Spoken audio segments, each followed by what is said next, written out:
On the morning of May 5, 2009, a chilling 911 call came in from a man claiming he couldn't reach his wife. That man was Chris Coleman, a security chief for a high-profile televangelist. He sounded distressed, worried even. He told police he had been calling and texting his wife, Sherry, but she wasn't answering. He was at the gym, he said, miles away from home. But what police would soon discover inside the Coleman residence would leave even the most seasoned detectives shaken to their core. When officers arrived at the home in Columbia, Illinois, the silence was deafening. The front door was locked. The house appeared untouched, and no signs of forced entry. But when they finally stepped inside, what they found was nothing short of a massacre. Sherry Coleman, just 31 years old, had been brutally strangled in her bedroom. Her two young sons, Garrett, 11, and Gavin, 9, were found in their beds, their lifeless bodies telling a story of unimaginable betrayal. The walls of the home were defaced with eerie messages written in red spray paint, messages that hinted at revenge, at rage, at something deeply personal. Had an unknown enemy of Chris Coleman's employer carried out this horrific act? Or was the true killer someone much closer to home? As investigators peeled back the layers of this gruesome crime, a malicious truth emerged. One that would reveal a web of lies, a secret affair, and a desperate man willing to destroy his own family for a fresh start. Who could do this to their own flesh and blood? What kind of person could sleep at night knowing they had murdered the very people who loved them most? Stay with us as we dive deep into the tragic case of the Coleman family murders, examining every chilling detail, every clue, and every disturbing truth that led to the shocking arrest of Chris Coleman. If you love gripping true crime stories, don't forget to like, comment, and subscribe to Crime Docket.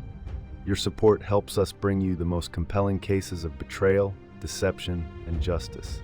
And trust us, you don't want to miss a single moment of this jaw-dropping case. The call came in just after dawn, piercing through the routine quiet of the Columbia, Illinois police station. On the other end of the line was Chris Coleman, the well-respected security chief for a nationally known televangelist. His voice was tight, controlled, almost too composed. He claimed he had tried to reach his wife, Sherry, multiple times but had received no response. There was a pause, a controlled breath before he added that something didn't feel right. Officers were dispatched immediately to the Coleman residence, a pristine two-story home in an upper-middle-class neighborhood. The neatly trimmed lawn and the symmetrical facade of the house painted a picture of normalcy. But as the officers approached, an eerie stillness hung in the morning air, an almost tangible sense of foreboding. The front door was locked, no answer to their knocks. With growing urgency, they moved around the property, peering through windows. The house was eerily still. They called for backup and forced entry, their senses immediately assaulted by something heavy, an odor that carried the unmistakable weight of death. What they found inside would haunt them forever.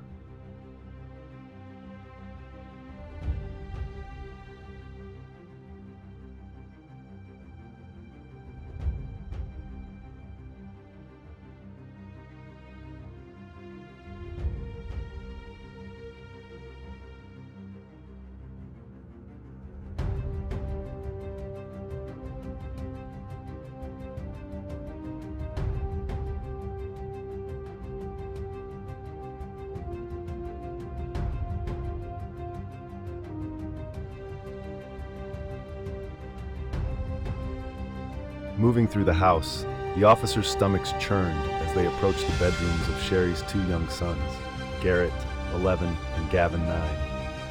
The boys lay lifeless in their beds, their small bodies unnaturally still beneath their blankets. Unlike their mother, they had not been brutalized beyond recognition, but the telltale marks around their throats made it clear that they had suffered the same fate.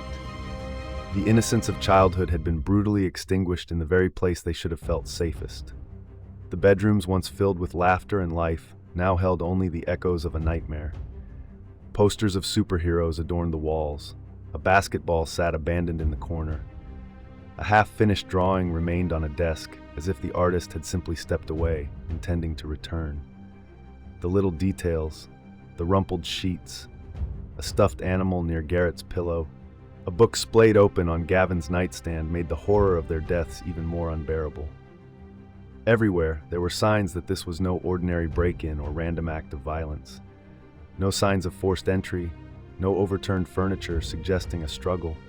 It was as if the killer had moved through the home with eerie confidence, unhurried and deliberate.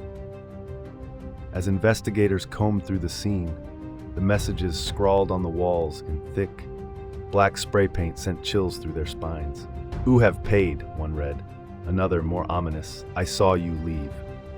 The handwriting was large and aggressive, the strokes uneven, as though written in haste or rage. It was a disturbing addition to an already gruesome crime scene, and the implications were clear. This was personal. By the time Chris Coleman arrived home, escorted by police, he was pale but maintained an odd restraint. When he was informed that his wife and children were dead, he doubled over, his hands gripping his knees, his breath coming in sharp gasps. Yet, there were no tears. His voice did not crack. His reaction, instead of raw devastation, was controlled, and too controlled. The officers exchanged glances, filing the observation away for later. Detectives immediately turned their attention to Chris's account of that morning. He claimed he had left home early, around 5:45 a.m., to work out at a nearby gym. He had attempted to contact Sherry multiple times after leaving, but when she didn't answer, he became worried. It was a carefully structured timeline, precise and seemingly logical. But as investigators would soon discover, something about his story didn't quite add up.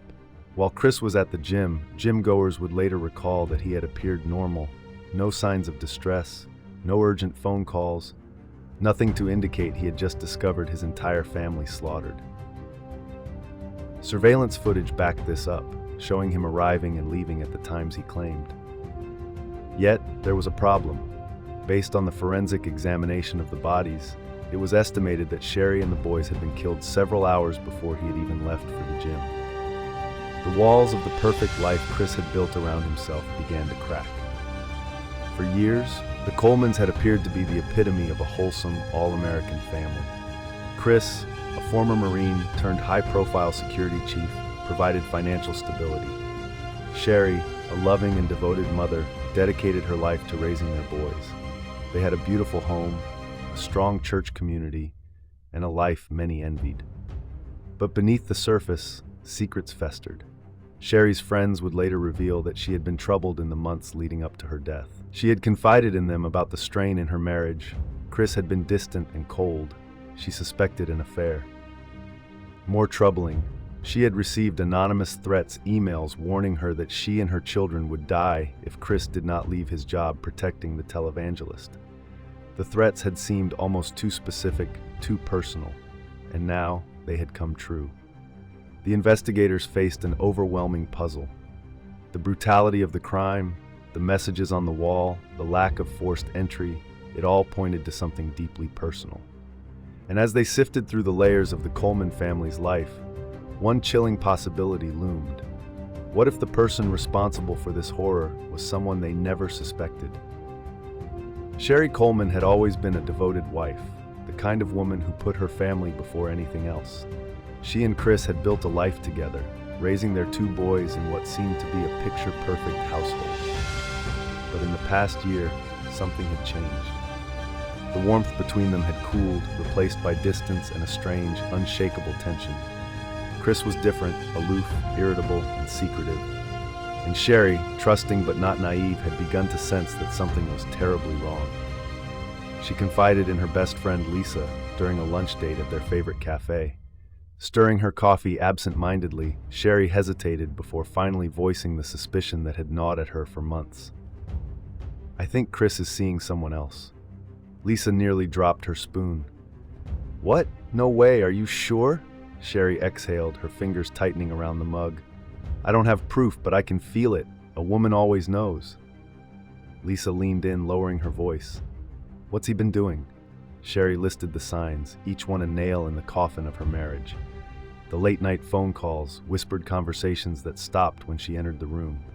The sudden business trips that hadn't been part of his schedule before. The way he had started guarding his phone, taking it with him even to the bathroom. And then, the most damning evidence, the faint but unmistakable scent of another woman's perfume on his shirts. It wasn't hers. She had confronted him, of course. "Chris, is there something you need to tell me?" His reaction had been immediate, defensive, too defensive. "You're being paranoid," he snapped, shaking his head. "You think I'd do that to you, to our family?" She had wanted to believe him. God, she had wanted to believe him. But the doubt wouldn't leave her. It festered, gnawed at her, kept her awake at night. She started watching him more closely, noticing the way he would disappear into their bedroom to take calls, the way he started working out obsessively as if preparing for something, the way his kisses felt obligatory instead of loving. And then the threats started. At first, she thought they were just sick pranks. Anonymous emails warning her that her family was in danger, that she needed to convince Chris to leave his job as the security chief for a high-profile televangelist, that if he didn't, there would be consequences. The words chilled her to the bone. "You have paid. I saw you leave. I won't be safe for long." She showed them to Chris. He barely looked at them before brushing them off. "It's just some nut job," he said. "I get threats all the time." But these weren't threats directed at him. They were directed at her and their children. And yet, Chris seemed unfazed. He didn't report them, didn't change their security measures, nothing. It was as if he didn't care, or worse, he already knew who was sending them. The tension between them deepened. Sherry started to feel like she was living with a stranger. She found herself withdrawing, finding solace in her sons, in the friends who still made her feel safe. But in the quiet moments, when she lay awake staring at the ceiling, a terrifying question haunted her. How far would Chris go to rid himself of the family that had once been his entire world? She didn't want to believe the answer. The police didn't have to look far for a suspect. From the moment investigators stepped into the Coleman home, the crime scene screamed of something deeply personal. The sheer brutality of the murders, the calculated precision, the chilling messages scrawled on the walls. It was clear that whoever had done this had a vendetta. And as detectives began to peel back the layers of Chris Coleman's life, they found something that made their stomachs churn. Chris's alibi was weak. He claimed he had spent the early morning hours at the gym, a story that surveillance footage at first seemed to confirm. But when detectives pulled his cell phone records, the cracks in his story widened. He had sent text messages and made phone calls at times that didn't align with his supposed timeline. Even more damning, his movements placed him at home long enough to commit the crime before heading out to create his alibi. Then came the bombshell. As investigators scoured his digital footprint, a name surfaced repeatedly: Tara Lintz. Tara was younger than Sherry, blonde, strikingly beautiful, and most importantly, impatient. She was no casual fling. She was the other woman, and she wasn't content with being a mistress anymore. Detectives traced Chris's relationship with Tara back several months. She was an old friend of Sherry's from Florida, which made the betrayal even more chilling. At first, the messages between Chris and Tara were flirtatious and suggestive, but as the months wore on, they became something more sinister. Tara wasn't just demanding Chris's attention, she was demanding his commitment. "I'm tired of waiting," she had texted him weeks before the murders. "It's me or her." Chris responded with vague assurances. "I'll take care of it, just give me time." Time had run out. The affair wasn't just emotional, it was intense, consuming, and reckless. Chris had promised Tara a new life together, free from the burdens of his wife and children. He had showered her with gifts, flown to meet her under the guise of work trips, and even discussed their future as if his marriage was already over. To Tara, it was only a matter of logistics. The problem wasn't if Chris would leave Sherry, but when. As investigators dug deeper, they found something even more incriminating. Chris and Tara had exchanged explicit emails, videos, and messages. Some sent just hours before Sherry and the boys were murdered. His words, casual yet filled with implication, sent a chill through the detectives. Not much longer. A phrase repeated in multiple messages, a promise, a countdown. And then there was the most damning evidence of all. In one exchange, Tara had sent Chris a message reading, "We can finally be together soon." To which he had responded, "I know, I just have to take care of it first." By now, the pieces of the puzzle were fitting together in a way that painted a horrifying picture. Chris Coleman, the security chief of a televangelist, a man who had built his reputation on protecting others, had been plotting the unthinkable. Not only had he been unfaithful, but he had also been devising a way to erase his family from existence. But detectives still needed a motive beyond lust. Why not simply divorce Sherry and be with Tara? The answer lay in Chris's job. As the head of security for a high-profile Christian organization, Chris's reputation was everything. The televangelist he worked for preached strict family values, condemning adultery and divorce. If Chris left his wife, he wouldn't just be shamed and he'd lose everything: his salary, his lifestyle, and his standing in the community. Divorce wasn't an option for a man like Chris Coleman. But widowhood? Widowhood meant sympathy, a fresh start, and insurance payouts. Detectives combed through his financials and found that Chris had multiple life insurance policies on Sherry and the children. If they died, he would collect a significant sum, enough to start over and build a new life with Tara, far away from the wreckage of the one he had destroyed. As the evidence mounted, police brought Tara in for questioning. She was composed at first, but when confronted with the messages, her demeanor shifted. She insisted she had nothing to do with the murders, that she had never asked Chris to harm his family. But her impatience, her pressure, and demands, they had undeniably pushed him to the edge. The final blow came when forensic analysis revealed something chilling. The threatening emails Sherry had received, the ones warning that her family would die, had been sent from a computer linked to Chris.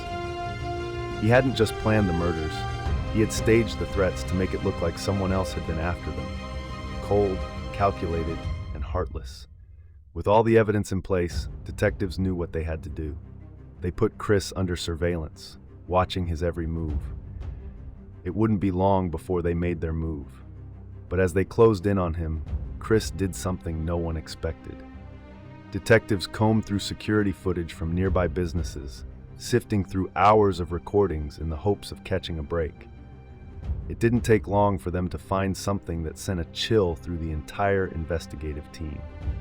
At precisely 3 a.m., a shadowy figure appeared on the grainy footage, moving toward the Coleman residence.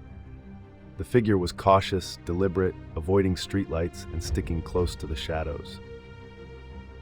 By 5:43 a.m., the same figure was seen leaving, but this time moving faster, almost hurriedly, as if they had just finished something they couldn't take back. As investigators pieced together the timeline, they noticed something else. Chris's car was parked a block away from his home.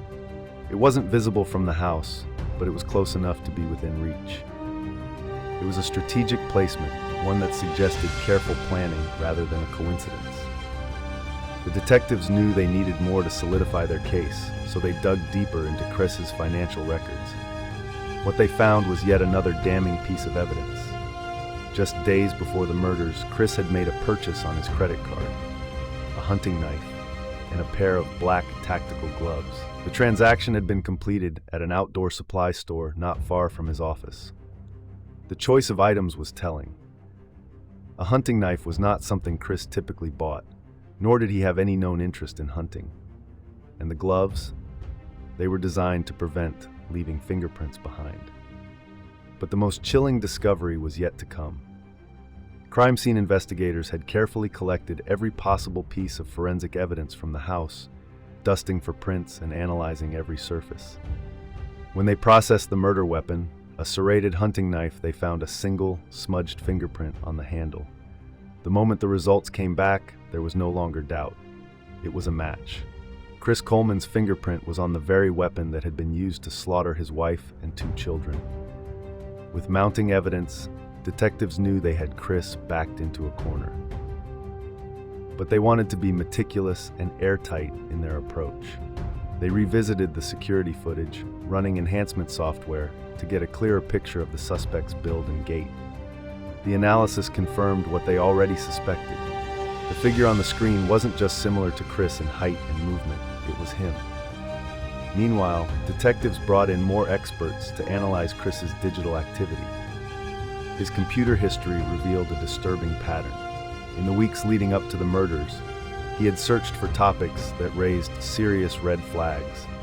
Terms like how to commit the perfect murder, how to erase fingerprints from a crime scene, and even chillingly specific searches related to strangulation and knife attacks. He had also accessed multiple email accounts that were linked to the threatening messages Sherry had been receiving in the months before her death. It was becoming clear that Chris had orchestrated the entire thing, from the fake threats to the carefully staged crime scene. The next step was to confront Chris. Detectives brought him in for questioning, presenting him with the evidence piece by piece. At first, he was calm, even arrogant. He stuck to his original story. He had been at the gym, he had tried to call Sherry multiple times, and when she didn't answer, he had grown worried. But then they showed him the security footage. His confidence faltered and his jaw tightened. His fingers twitched on the table. "That could be anyone," he said, his voice slightly unsteady. Then came the receipts, the hunting knife, the gloves, the timeline of his purchases. He swallowed hard, shifting in his chair. I bought those for protection," he stammered, "because of the threats." Detectives leaned in. "Then why didn't you report those threats to your boss? Why didn't you install more security at your home? Why was your car parked a block away at the exact time the killer entered and left?" Chris had no answer. His gaze flickered to the two-way mirror as if searching for an escape route, and then they presented the final blow, the fingerprint on the murder weapon. Silence. A long, suffocating silence. Chris's face drained of color. He opened his mouth as if to argue, but no words came out. He knew, and they knew, that there was no talking his way out of this. Detectives pressed harder. "Did Tara know about this?" Chris flinched at the mention of her name. "We have the messages, Chris. We know about the affair. We know about the ultimatum. We know about your search history." The room felt smaller, closing in around him. Beads of sweat formed on his forehead. He had played every angle, convinced he had planned the perfect crime, but he hadn't accounted for one thing: his own arrogance. He thought he could outsmart the system, that he could manipulate the evidence, but the truth had a way of clawing its way to the surface. Chris Coleman was out of moves, and the walls were closing in fast. Chris Coleman was arrested in front of his colleagues at his workplace. It was a scene that would remain etched in their memories forever. Dressed in his usual work attire, he had been going about his day as if nothing had happened, as if his family hadn't been savagely murdered just days before. The moment detectives walked into his office, a hush fell over the room. The tension was thick and suffocating. His coworkers exchanged uneasy glances, their gazes shifting from the officers to Chris, who sat at his desk, expression unreadable. "Chris Coleman, you're under arrest for the murders of Sherry Coleman, Garrett Coleman, and Gavin Coleman," one of the detectives announced, his voice firm, unwavering. For a split second, Chris remained still, as if he hadn't heard them. Then slowly he turned to face the officers. His expression was eerily neutral. No shock, no outrage, no desperate denials. Just a quiet detachment that sent a shiver through the room. "This is a mistake," he finally said, his voice calm, too calm. But the detectives weren't there to debate. They pulled his hands behind his back, securing the cold steel handcuffs around his wrists. His coworkers watched in stunned silence as their head of security, once trusted and respected, was led through the office in disgrace. The weight of the accusations settled over the room like a dark cloud. Somewhere in the back, someone whispered, "Oh my God, he really did it." Chris Coleman's arrest sent shockwaves through the community. The idea that a man who had built his life around protection and security could be capable of such a monstrous crime was unthinkable. But as the trial began, the prosecution wasted no time dismantling the illusion of innocence he tried to maintain. The courtroom was packed. News cameras lined the streets outside, capturing every arrival, every reaction. Reporters whispered updates into their microphones, relaying the latest details to a public that was hungry for justice. The media frenzy surrounding the case was relentless. Everyone wanted to understand what could drive a man to butcher his own family. The prosecution came out swinging, laying out the horrific details of the crime in excruciating clarity. They painted a picture of premeditation so cold, so methodical, that it sent chills through the jury. They presented the timeline, how Chris had parked his car a block away, entered his home in the dead of night, and carried out the brutal killings with calculated precision. how he had then showered, changed his clothes, and left just in time to create an alibi at the gym. The chilling efficiency of it all spoke volumes. It wasn't a crime of passion, it was an execution. The murder weapon, a hunting knife Chris had purchased just days before, was introduced into evidence. The prosecution made sure the jury understood that this was no coincidence. Chris had planned this down to the smallest detail. And then, there was the affair. Chris's relationship with Tara Lintz became the centerpiece of the trial. It was the motive and the driving force behind his monstrous actions. The prosecution unveiled the damning messages, the relentless pressure Tara had placed on him to take care of it, and the disturbing promises he had made to her in return. But the most shocking moment came when Tara herself took the stand. Dressed conservatively, her hair pulled back, Tara Lintz sat before the court, her hands folded in her lap. She looked nothing like the woman Chris had exchanged explicit messages with. She appeared nervous, remorseful, even fearful. The prosecution wasted no time. "Ms. Lintz, did Chris Coleman ever discuss leaving his wife and children?" Tara swallowed hard. "Yes. How often?" "Many times," she admitted, her voice barely above a whisper. "He said he wanted a new life, one where he didn't have responsibilities." The courtroom murmured. "And did he ever say anything about how he would go about doing that?" Tara hesitated. She glanced toward Chris, who stared at her with an expression so devoid of emotion it sent a shiver down her spine.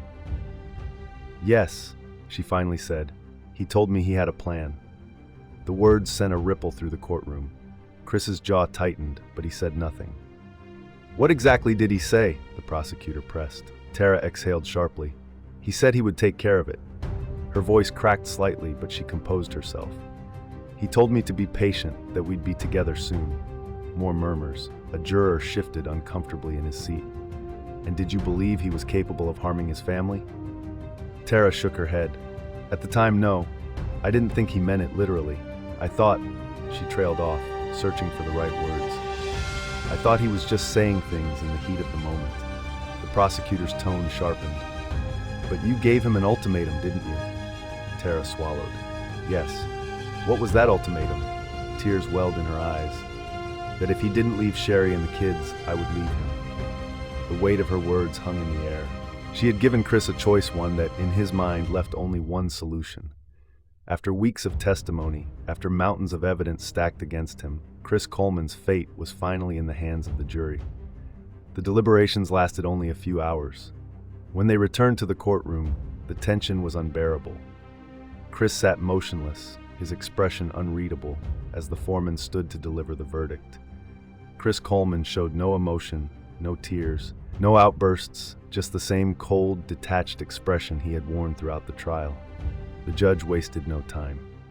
Given the brutality of the crimes, the premeditation, and the lack of remorse, Chris was sentenced to life in prison without the possibility of parole. As he was led away, reporters rushed to capture the moment. The once respected security chief, now a convicted murderer, walked out of the courtroom in shackles, his life effectively over. And with him, the last remnants of the perfect life he had so desperately tried to create were shattered beyond repair. A collective gasp rippled through the gallery. Some people sobbed, others exhaled in quiet relief. Sherry's family clung to one another, their faces streaked with tears. Chris, however, remained still. His expression, as it had been throughout the trial, was disturbingly vacant. No shock, no regret, just the cold, empty gaze of a man who had gambled everything and lost. There would be no second chances, no appeals that could erase the horror of what he had done. Chris didn't flinch. Even as the handcuffs were placed around his wrists, even as he was led away through the courtroom, he remained emotionless. But for those who had known him, worked with him, trusted him, there was no mistaking the truth that he wasn't in shock. He wasn't overwhelmed. He had simply accepted his fate because deep down he knew he had earned it. Outside the courthouse, reporters swarmed, microphones and cameras capturing every reaction. Sherry's sister stood before them, her hands trembling as she clutched a photograph of her sister and two nephews. It was a picture taken on a family vacation before the suspicion, before the betrayal, before the bloodshed. "They deserved better," she whispered, her voice breaking. "Sherry was a good mother. Garrett and Gavin were just babies. they didn't deserve this. Her pain was raw, palpable.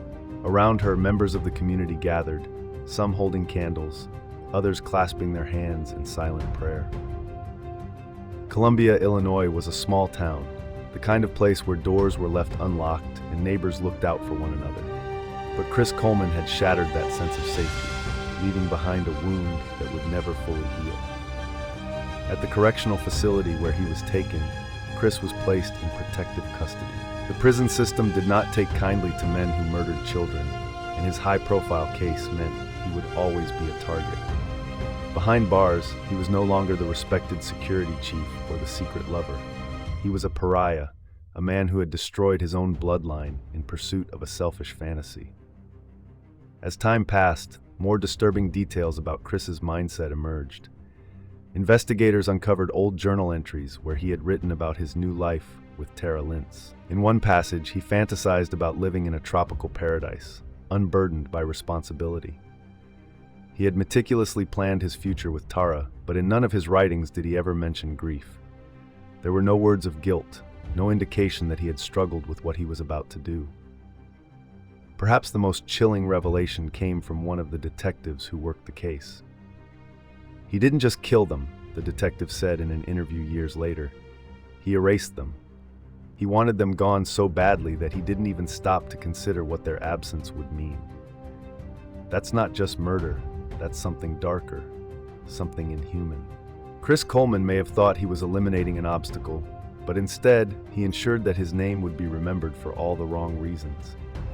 His story became a cautionary tale, a grim reminder of how far human selfishness can go. Sherry Coleman's family worked to preserve her memory, establishing a foundation in her name to support domestic violence awareness. Though Chris had never physically abused Sherry, his emotional manipulation and calculated cruelty were undeniable. The foundation aimed to help others recognize the warning signs to prevent another tragedy before it could unfold.